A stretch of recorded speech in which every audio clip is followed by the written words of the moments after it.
Fala pessoal, bom dia. Primeiro é um prazer falar com vocês, tá? Gravar para vocês. Lembrando que vocês são o nosso terceirão, tá?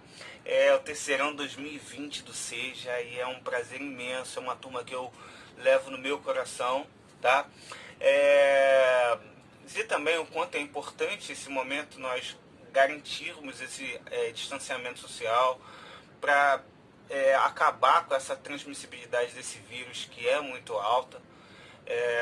Pode não parecer tão letal assim, mas ele tem é importante nós termos algumas preocupações acerca dele, tá, pessoal? Pessoal, voltei para falar um pouquinho sobre ecologia.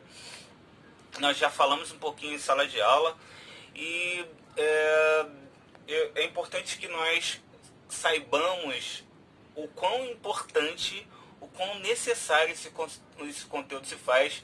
A gente já discutiu em outros momentos que é um dos conteúdos que mais são cobrados, que mais é cobrado no Enem e em outras provas de admissão, né, de algumas universidades aí. E aí nós já falamos um pouquinho sobre os conceitos básicos em ecologia, nós falamos também sobre a transmissão de energia através das diversas cadeias, né, alimentares. Falamos um pouquinho sobre a distribuição dessas energias nessas cadeias, falamos sobre teias alimentares, falamos sobre pirâmides ecológicas, nós falamos também sobre relações ecológicas, as classificamos, né, de acordo com os grupos de indivíduos que se relacionam. E aí eu trouxe para vocês outros assuntos, né, para poder finalizar esse conteúdo. A gente vai falar sobre sucessão ecológica, tá, pessoal? O que seria a sucessão ecológica? Desculpa. A sucessão ecológica nada mais é do que a evolução daquele meio ambiente, tá? Que está ocorrendo num determinado intervalo de tempo. Nós já conseguimos observar isso diversas vezes, e aí essas transformações que ocorrem nesse ambiente nada mais é do que esse processo aí de sucessão ecológica, essas transformações, beleza?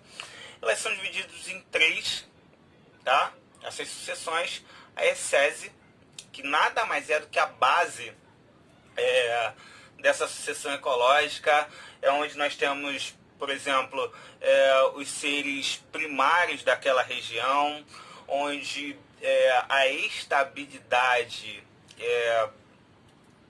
e as transformações são mínimas, tá? Não ocorrem muitas alterações enquanto não há.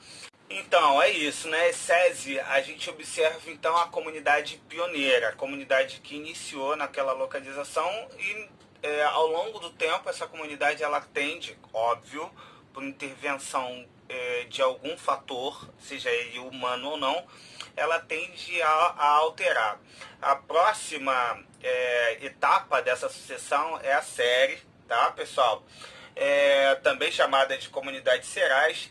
Ela já tem, pela intervenção de algum fator, ela já tem iniciando ali outros organismos. Veja bem, lá na comunidade SESI, a gente tinha os seres vivos pioneiros, né? Aqueles que iniciaram naquela localização. Então, por exemplo, a polinização das árvores, elas se davam apenas por fatores abióticos, como o vento, certo? Já na comunidade serais, nas comunidades serais, a gente tem outros organismos fazendo esse processo aí de polinização, obviamente trazendo, tá, de outros ambientes e garantindo que haja ali uma diversidade um pouco maior, beleza? A terceira comunidade, que é o clímax, a comunidade clímax, já tem a intervenção de outros fatores, inclusive humano com certeza, onde ali se estabelece uma biodiversidade bem mais alterada, bem mais rica, tá? E nessa biodiversidade a gente tem diversos fatores, desde aqueles abióticos, tá? Como os fatores bióticos também. vale lembrar, pessoal, que lá na comunidade SESI, a gente tinha, por exemplo, como fator primário a fotossíntese, né? E a energia luminosa sendo transformada em energia química. Quando esse processo evolui, quando esse processo aumenta, a gente tem lá na comunidade Clímax, não só a produção de energia, como também a gente tem o consumo dessa energia que foi produzido lá pelos seres fotossintetizantes, né?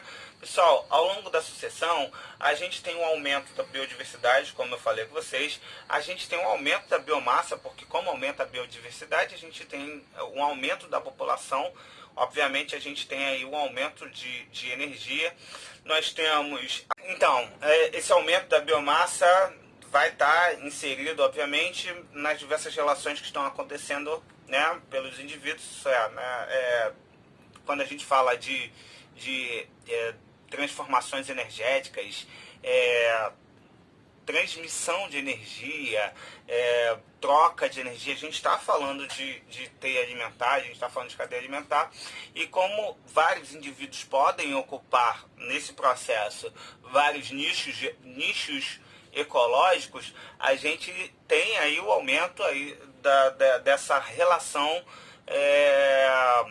ecológica, beleza, pessoal?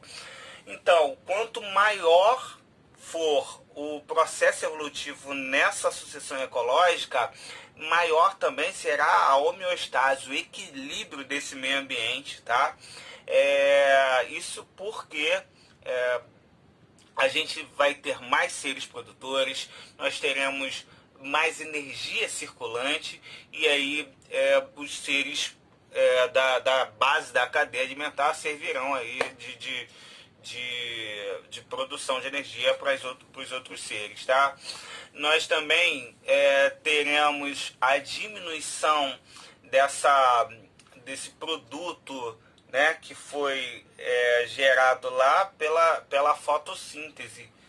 Ok, pessoal? É importante a gente entender que tudo teve um início. Então, na verdade, as sucessões ecológicas também podem ser classificadas em dois tipos. A sucessão ecológica primária, tá? E a sucessão ecológica secundária.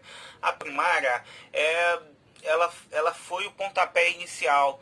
Então, onde não havia possibilidade de vida, um organismo encontrou ali e iniciou o processo vital. Então, esse ambiente provavelmente era um ambiente inóspito, pouquíssimos recursos, tá? E aí houve a evolução nesse ambiente, garantindo assim uma sucessão ecológica bem sucedida. Já a sucessão ecológica secundária é quando, na verdade, houve uma reocupação. Depois de toda a biodiversidade ali instalada, houve algum desequilíbrio e foi necessário, tá? Enfim, a comunidade pode ter sido exterminada de alguma forma, e aí haveria a reocupação daquela sucessão ecológica, não necessariamente pela comunidade SESI, tá? Mas se for ela vai progredir da mesma forma como ocorreu lá na sucessão ecológica primária. Beleza, pessoal? Até mais!